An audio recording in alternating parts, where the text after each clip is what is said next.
আসসালামু আলাইকুম। ভ্যাটের এবিসিডি অর্থাৎ খুব বেসিক লেভেলের ডিসকাশন আমরা আস্তে আস্তে একটু একটু করে আগাচ্ছি। আশা করি গতকালকে যেটি আপলোড করেছিলাম এইচএস কোডের উপরে সেই ভিডিওটা সবাই দেখেছেন এবং এটি চেষ্টা করেছি আপনাদের বোধগম্য করার জন্য, যেহেতু একদম বেসিক নিয়ে কথা বলা হয়েছে। আজকে ভ্যাটের কিছু কনফিউজিং টার্ম আছে। পণ্য মূল্য, পণ্য মূল্য, VAT inclusive price, VAT exclusive price, net VAT প্রদেয়, ইনপুট ভ্যাট, আউটপুট ভ্যাট, এই বিষয়গুলো নিয়ে একটু প্রবলেম আছে, কোনটার উপর কিভাবে ক্যালকুলেশন হবে। সিম্পলিফাইড ওয়েতে কয়েকটা কথা একটু বলতে চাই এবং আমার বিশ্বাস যে এই ভিডিওর নিচে আপনারা কমেন্ট করে আরো বেশি ক্লিয়ার হওয়ার চেষ্টা করবেন যে আসলে আমরা আহ, মানে আমার জিনিসটা বোঝা যাচ্ছে কিনা, আমরা আপনারা বুঝতে পারছেন কিনা। So it's very important to understand this things, otherwise it will be very difficult. So এখানে আমরা বলছি এবিসিডি অফ ভ্যাট, পণ্য মূল্য, এখানে মূর্ধন্য হবে আসলে মূলত পণ্য মূল্য, ভ্যাটের বেস ভ্যালু, প্রদেয় ভ্যাট বলতে আমরা আসলে কি বুঝি। সো নর্মালি একটা ব্যবসায়িক প্রতিষ্ঠানে কি কি ধরনের স্বাভাবিক কার্যক্রম বা স্বাভাবিক কাজ হয়, হ্যাঁ, যেমন হচ্ছে পণ্য বা সেবা সরবরাহ বা বিক্রয়, যেটাকে ভ্যাটের ভাষায় সরবরাহ বলা হয়, প্রকিউরমেন্ট প্রোভাইডার অথবা সাপ্লায়ার যেভাবেই বলেন, হ্যাঁ। সো সেই সরবরাহ বা বিক্রয় অর্থাৎ মার্চেন্ডাইজিং অথবা ম্যানুফ্যাকচারিং অ্যাক্টিভিটিস, এটা হতে পারে ফার্স্ট। সেকেন্ড হচ্ছে পণ্য প্রস্তুতির জন্য কাঁচামাল ক্রয়, অর্থাৎ ইম্পোর্ট অথবা লোকাল পারচেজ হতে পারে, র মেটেরিয়াল। কাঁচামাল কারখানায় প্রেরণ বা চূড়ান্ত পণ্য উৎপাদনের জন্য সব ফ্লোরে দেয়া লাগতে পারে, যেটি আমরা জানি যে 6.1 থেকে আমাদের যখন র মেটেরিয়াল নিয়ে প্রডিউস করে আমরা 6.2-তে এনে সেল করি। সো সেটা নিয়ে ডিসকাস করব। এক শাখা থেকে অন্য শাখা, অর্থাৎ আপনি যদি নিজের নিজের একাধিক সেন্ট্রাল রেজিস্ট্রেশন থাকে, গতকালকে একটা অর্গানাইজেশনের সাথে কনসালটেন্সি দিচ্ছিলাম, তো তাদের যদি শোরুম থাকে, ডিপো থাকে অথবা ব্রাঞ্চ থাকে, তাহলে এক শোরুম থেকে আরেক শোরুমে অথবা ফ্যাক্টরি থেকে শোরুমে যখন হয় তখন 6.4 এর মাধ্যমে পাঠানো হয়। আমি ডিটেল বলবো, ডোন্ট ওয়ারি। স্পেশালি আগে অনেক ভিডিও দেখেছেন, বাট এই ভ্যাটের ABCD যেটা বলছি, 1 2 3 4 করে সবগুলো যখন দেখবেন তখন একটা একটা লিঙ্ক পাবেন, একটা আপনার ব্লক চেইনের মতো একটা চেইন পাবেন কন্টিনিউয়াস লার্নিং এর।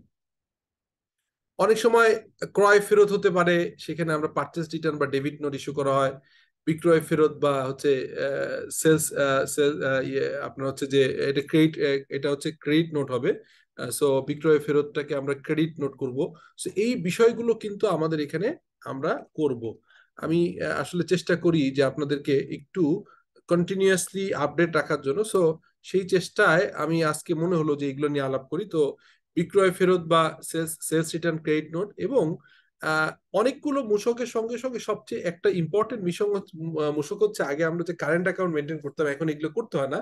বাট আমাদের যেটা করতে হয় সেটা হচ্ছে যে প্রতি মাস শেষ হওয়ার 15 দিনের ভিতরে ভ্যাট রিটার্ন সাবমিট করতে হয়, যদি আপনি রিকোয়ার্ড থাকেন ভ্যাট। আমি আগের দিন রেজিস্ট্রেশনের ভিডিও দিয়েছিলাম, ওখানে যদি আপনি রেজিস্ট্রেশন নিয়ে থাকেন এবং রেজিস্ট্রেশন নেওয়ার জন্য বাধ্য হয়ে থাকেন, তবে অবশ্যই আপনাকে আপনার যদি ভলান্টারি লেভেলেও নেন তাহলে 1 বছর কন্টিনিউ করতে হবে, আর ক্যান্সেলেশন করার একটা প্রক্রিয়া আছে। আদারওয়াইজ আপনাকে মূসক 9.1, অর্থাৎ যদি আপনি মেইন স্ট্রিম যেটি 3 কোটি টাকার উপরে বা আমাদের ভ্যাটের রেজিস্ট্রেশন নিয়ে থাকেন, অথবা আমরা যদি টার্নওভার ট্যাক্সের বা টার্নওভার ভ্যাটের যদি হয়, তাহলে মূসক 9.2-র মাধ্যমে রিটার্ন সাবমিট করতে হবে।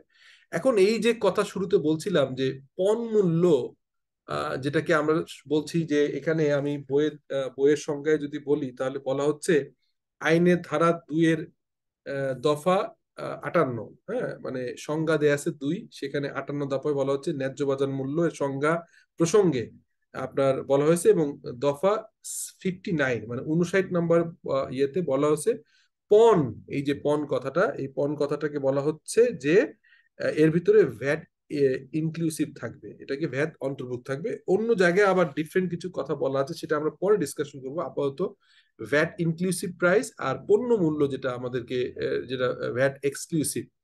সো ভ্যাট ইনক্লুসিভ এক্সক্লুসিভ এটা আমি বলছি, ভ্যাট সহ মূল্য এটাকে আসলে এই যে ইনক্লুসিভ যেটা বলা হয়, আর ভ্যাট ছাড়া মানে এক্সক্লুসিভ, একই কথা, এই টার্মগুলো বিভিন্ন ভাষায়। প্রদেয় ভ্যাট, নেট ভ্যাট পেয়াবল, অর্থাৎ আপনি ইনপুট আউটপুট ট্যাক্স ভ্যাট থেকে ইনপুট রিবেট নেওয়ার পরে যেটা নেট পেয়াবল হবে। এই ডিসকাশন গুলো আমি আসলে কন্টিনিউয়াসলি বিভিন্ন সময় করব। আজকে আপনারা যদি অ্যালাউ করেন তাহলে আমি এখানে একটা এক্সেল শিট একটু শেয়ার করতে চাই এই ডিসকাশনের সুবিধার্থে। আমার মনে হয় যে আপনাদের হয়তো কাজে লাগতে পারে আমি এই ডিসকাশনগুলো করার জন্য। প্রথমে এগুলো আমরা বিভিন্ন সময় ডিসকাশন আসবে, বাট এখন আশা করি যেটা দেখছেন সেটি হচ্ছে আমরা কি গত গত ক্লাসে আমি বলেছিলাম টিটিআই বলে, টোটাল ট্যাক্স ইনসিডেন্ট। তো সেটার ক্যালকুলেশনটা কিরকম হয়? নর্মালি আমরা যখন একটা প্রোডাক্ট ইম্পোর্ট করি, ইম্পোর্ট করার যে মেইন যে অ্যামাউন্ট থাকে সেই অ্যামাউন্টের উপরে কাস্টম ডিউটি তার উপরে চার্জ হয়। অর্থাৎ এখানে 300 টাকায় কিনেছি, 25% যদি কাস্টম ডিউটি হয় তাহলে 75 টাকা কাস্টম ডিউটি আসবে। তাহলে আমরা নোট বা রিমার্কসে বলছি যে কাস্টম ডিউটি অলওয়েজ অ্যাপ্লিকেবল হয় হচ্ছে মেইন অ্যামাউন্টের উপরে, বেজ অ্যামাউন্টের, একটু আগে যে বেজ বলছিলাম, হ্যাঁ, মানে একদম র প্রাইজের, ইম্পোর্টের আপনার প্রাইজের উপরে। এরপর রেগুলেটরি ডিউটি থাকে। রেগুলেটরি ডিউটি হচ্ছে আপনার সেটা হয়, এটাও হচ্ছে বেসিক অ্যামাউন্টের উপরে, অর্থাৎ এই 300-র উপরে 9 টাকা, 3%-এ 9 টাকা হয়। সাপ্লিমেন্টারি ডিউটি হয় হচ্ছে ইন্টারেস্টিং যে এই যে আমি বেসিক অ্যামাউন্ট 300 প্লাস এই 75 প্লাস এই 9, এই টাকার উপরে, অর্থাৎ আমি যদি ক্যালকুলেশন দেখে আপনি দেখবেন এখানে ক্লিক করলে যে এটি আসলে 300 প্লাস 75 প্লাস 9, অর্থাৎ যেটা হয় যে হচ্ছে বেসিক অ্যামাউন্ট প্লাস হচ্ছে সিডি প্লাস আরডির উপরে হচ্ছে সাপ্লিমেন্টারি ডিউটি হবে। সো ধরলাম এটা 60% হচ্ছে সাপ্লিমেন্টারি ডিউটি। এরপর আসে ভ্যালুয়েশন ট্যাক্স, ভ্যাট। ভ্যাটের যে অ্যামাউন্টটা হয় সেটি কিন্তু হয় হচ্ছে বেসিক অ্যামাউন্ট, এই যে বেসিক অ্যামাউন্ট প্লাস হচ্ছে তার সাথে কাস্টম ডিউটি, তার সাথে রেগুলেটরি ডিউটি এবং তার সাথে সাপ্লিমেন্টারি ডিউটি, এই যে যোগ হলো basic amount plus custom duty plus regulatory duty plus supplementary duty, এটি যোগ এটার সাথে এটার উপরে হচ্ছে ভ্যাট হয়। হ্যাঁ, সো ভ্যাট আসছে এটা। ফাইনালি আমরা এআইটি বলি, এআইটি হচ্ছে অ্যাডভান্স ইনকাম ট্যাক্স, এটা আসলে বেজ অ্যামাউন্টের উপরে হয়। আর এটি যেটা ভ্যাটের এগেনস্টে, ভ্যাটের ভ্যাটের টাকা আপনি যে দিবেন, এবং ভ্যাট যে অনেক সময় আপনার একটা one kind of assurance VAT authority নেয় 5%, এটি এটা যদি ট্রেনিং গুড হয়, ম্যানুফ্যাকচারিং হলে 3% এটি হবে। এই 3 অথবা 5% যাই বলেন না কেন সেটার বেস ভ্যালু হবে হচ্ছে বেসিক অ্যামাউন্ট, তার সঙ্গে যোগ হবে সিডি আরডি এসডি, এটার উপরে হবে হচ্ছে আমাদের মেইন যে অ্যামাউন্টটা। সো আমরা বুঝতে পারলাম যে আসলে আলটিমেটলি কিভাবে আমাদের এই ক্যালকুলেশনটা হয়। আমরা 9, অর্থাৎ আমরা আহ, এখানে যে অ্যামাউন্টটা পেয়েছিলাম সেই অ্যামাউন্টের উপরেই আমাদের এখানে ক্যালকুলেশনটা করতে হচ্ছে।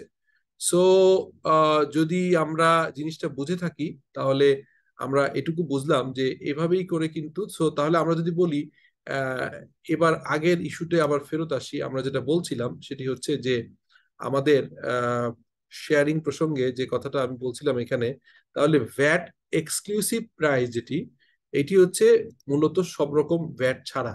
আর ভ্যাট ইনক্লুসিভ হতে হলে আসলে আগে ভ্যাট ক্যালকুলেশনের পরে আসে, আমি দেখালাম আপনাদেরকে যে আর আগে হচ্ছে কাস্টম ডিউটি, তারপর রেগুলেটরি ডিউটি, যদি সাপ্লিমেন্টারি ডিউটি থাকে সেটি অ্যাড করার পরে এসে আর ফাইনালি হচ্ছে আপনার ভ্যাট চার্জ হয়। আর নেট ভ্যাট পেয়াবল নেক্সট সেশনে আমি 9.1 দিয়ে দেখানোর চেষ্টা করব।